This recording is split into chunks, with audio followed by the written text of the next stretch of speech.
கர்த்தருடைய பெரிதான நன்மை உங்கள் வாழ்க்கையில் செய்யப்படும். சங்கீதம் 119 105 இப்படி சொல்லப்பட்டிருக்கு, உம்முடைய வசனம் என் கால்களுக்கு தீபமும் என் பாதைக்கு வெளிச்சமாக இருக்கு. யாருடைய வசனம்?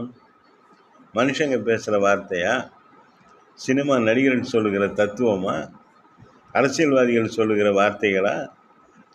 இல்லை ஆன்மீகவாதிகள் சொல்லுகிற தந்திர கதைகளா, மந்திர கதைகளா? எதுங்க? உங்களை படைத்த சிருஷ்டி கர்த்தருடைய வசனம் நம்ம வாழ்க்கையில் கால்களுக்கு தீபம். நம்ம வாழ்க்கை பாதைக்கு நம்ம நடக்கிற அந்த ஸ்டெப்ஸ், ஒவ்வொரு ஸ்டெப்ஸ் வாழ்க்கையில் போடுறோம் பாருங்க, அந்த ஸ்டெப்ஸுக்கெல்லாம் அவருடைய வசனம் தான் தீபமாக இருக்கும்.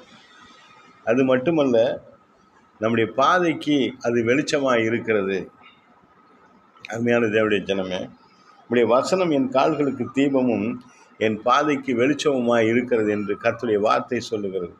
இந்த சங்கீதம் 119 105 வருகிற இந்த வசனத்தின் வாக்கு தத்தத்தின் ஆசீர்வாதங்கள் உங்கள் வாழ்க்கையிலே நிரம்பும்படியாக நான் கர்த்தருடைய சமூகத்தில் செபிக்கிறேன். கர்த்தரை ஸ்தோத்தரிக்கிறேன். தேவனுடைய தயவும் தேவனுடைய கிருபையும் தேவனுடைய இரக்கங்களும் அவைகள் நம் வாழ்க்கையில் செயல்படும் பொழுதுதான் நாம் எல்லா விதமான தெய்வீக ஆசீர்வாதங்களையும் தெய்வீக சமாதானத்தையும் பெற்றுக்கொள்ள முடிகிறது.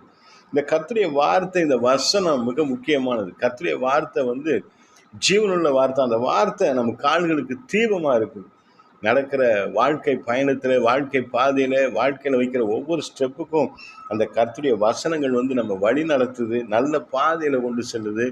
கண்ணீர், கஷ்டங்களை, கவலைகளை, தீராத வியாதி, மரணப்படுக்கை, போராட்டங்களை மாற்ற வளமுள்ளதாக இருக்கிறது மாத்திரமல்ல, என்னுடைய வாழ்க்கை பாதைக்கு அது வெளிச்சமாக இருக்குது. கர்த்தருடைய வசனத்தை எடுத்து தினந்தோறும் வாசித்து அதை தியானித்து அதை கை கொள்ளுகிற பொழுது, அதை அபியாசப்படுத்துகிற பொழுது, அதை ப்ராக்டிஸ் பண்ணுகிற பொழுது என் வாழ்க்கையில் தோல்வி நிலைமைகளை கர்த்தர் மாற்றுகிறார்.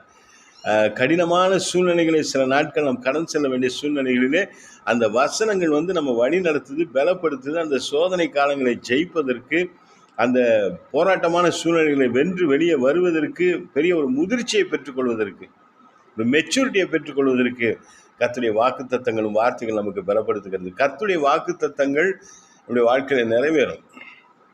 அவருடைய வார்த்தைகள், வாக்கு தத்தங்கள் நம்முடைய வாழ்க்கையில நிறைவேறும். அந்த விசுவாசம் நமக்கு வேணும். அவர் சொன்ன வாக்கு தத்தங்கள் சும்மா எழுதப்பட்ட வார்த்தைகள் அல்ல. அது அவர் மேல் நம்பிக்கை வைக்கிற ஒவ்வொரு மனிதர்கள் மேலும் அது நிறைவேறும் காலம் அந்த நாளிலே வந்துவிட்டது. இன்று உங்களுக்கு ஒரு ஆசீர்வாதத்தின் நாள். அவருடைய வாக்கு தத்தங்கள் எதை உங்களுக்கு அவர் வாக்கு தத்தமாக இந்த நாட்களில் கொடுத்துருக்கிறாரோ அது இன்று நிறைவேறும். கர்த்தரை விசுவாசிங்க. இன்று உங்களுக்கு ஆசீர்வாதத்தின் நாளாக அமையும். கர்த்தர் உங்களோடு இருக்கிறார். ஆமென். அல்லேலூயா.